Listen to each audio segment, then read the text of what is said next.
Kannur പാടിയം പത്തായക്കുന്നിൽ BJP panchayat അംഗത്തിന്റെ വീടിന് നേരെ ബോംബേർ. പഞ്ചായത്ത് അംഗം മജിഷയുടെ വീടിന് നേരെയാണ് ബോംബേർ ഉണ്ടായത്. വിവരങ്ങൾ പങ്കുവയ്ക്കാൻ അജീഷ് ജയകുമാർ കണ്ണൂരിൽ നിന്ന് ചേരുന്നുണ്ട്. അജീഷ്, എപ്പോഴായിരുന്നു സംഭവം? വിവരങ്ങൾ എന്തൊക്കെയാണ്? ശ്രീനിധി, സുഹൈൽ, ഇന്ന് രാത്രി 9:30 ഈ സംഭവം ഉണ്ടായിട്ടുള്ളത്. പാട്ടിയത്തെ ഒരു പഞ്ചായത്തിന്റെ അംഗത്തിന്റെ വീട്ടിന് നേരെയാണ് ഈ ബോംബേർ ഉണ്ടായിട്ടുള്ളത്. പഞ്ചായത്ത് അംഗമായിട്ടുള്ള മജിഷയുടെ വീടിന് മുന്നിലാണ് 2 ബോംബുകൾ എറിഞ്ഞിട്ടുള്ളത്. മുഖം മൂടി ധരിച്ചെത്തിയ ബൈക്കിലെത്തിയ 2 അംഗ സംഘമാണ് ഇത് എറിഞ്ഞതെന്നാണ് BJP പ്രവർത്തകർ പറയുന്നത്. ഇതിന് പിന്നിൽ CPM പ്രവർത്തകരാണെന്നും അവർ ആരോപിക്കുന്നുണ്ട്.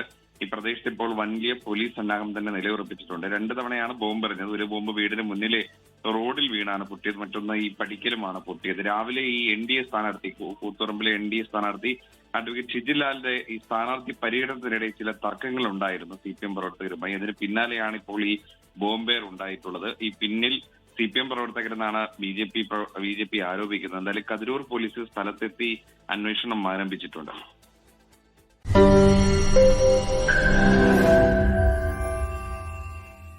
ലോകത്തെവിടെയായാലും ഏത് സമയത്തും 24 വാർത്തകളും ഓഗ്മെന്റഡ് റിയാലിറ്റി പാക്കേജുകളും എക്സ്പ്ലെയിനറുകളും വിശദമായി കാണാൻ ഞങ്ങളുടെ YouTube ചാനൽ നിങ്ങൾക്ക് സബ്സ്ക്രൈബ് ചെയ്യാം.